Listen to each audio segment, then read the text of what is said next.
Greetings and salutations. I'm Christopher Platt, reporting for Your Black World News with an article from the Atlanta Black Star. Don't forget to subscribe to this channel and visit theblackbusinessschool.com to learn about financial literacy and how you can grow your business today. The Staten Island police commander who oversaw the events that led to the tragic death of Eric Garner in 2014 texted an officer that the death was quote-unquote no big deal, according to a New York Times report. The texts between Commander Lieutenant Christopher Bannon and Sergeant Danon Semeneth were revealed for the first time Thursday during the disciplinary hearing for the accused officer, Daniel Palantalio, who faces termination for his reckless use of a chokehold that led to Garner's death. Pantaleo arrested the Staten Island man in July 2014 on suspicion that he was selling loose, untaxed cigarettes on the street. The incident, caught on video, showed the officer take Garner, 44, to the ground and place him in the department-banned chokehold maneuver. Garner's last words, "I can't breathe," became a rallying cry for the Black Lives Matter movement and their fight against police brutality. On July 17, 2014, Bannon received a text message from Semeneth alerting him to the arrest gone wrong. The sergeant told Bannon that the suspect, later identified as Garner, had been wrestled to the ground. When they took him down, Eric went into cardiac arrest.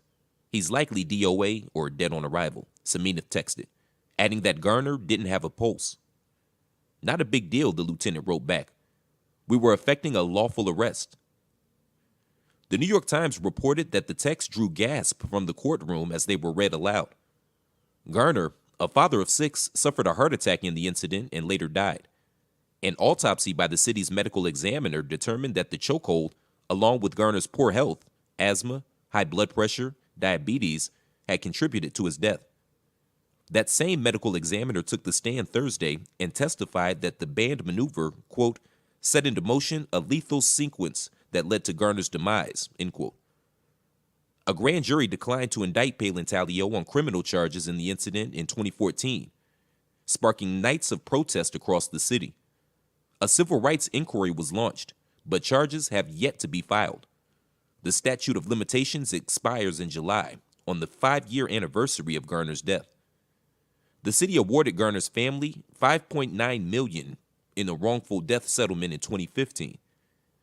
In trying to explain the damning text, Bannon insisted he meant no harm by what he said. My reasoning, the lieutenant said, was not to be malicious. It's to make sure the officer knew he was put in a bad situation. Prosecutor Suzanne O'Hare pressed Bannon on the issue, asking, would you agree that Eric Garner was put in a bad situation? I don't know how to answer that, he replied after a long pause. Bannon's explanation only angered Gwen Carr, Garner's mother. No big deal, Carr angrily told reporters after the hearing in Lower Manhattan. If one of his loved ones was on the ground dead and someone came up to him and said, it's no big deal, how would you feel about that? Thursday's hearing also focused on low-level quality-of-life policing that officers were conducting in the weeks before Garner's death, according to the Times.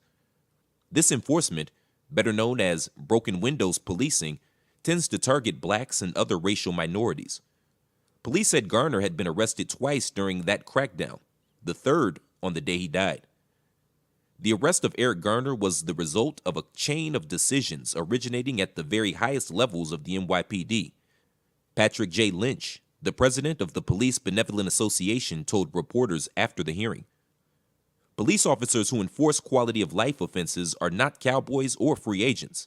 They follow the direction of their supervisors, who are in turn responding to complaints from the community. Palantalio's supervisors also took the stand and described the accused cop as an outstanding officer.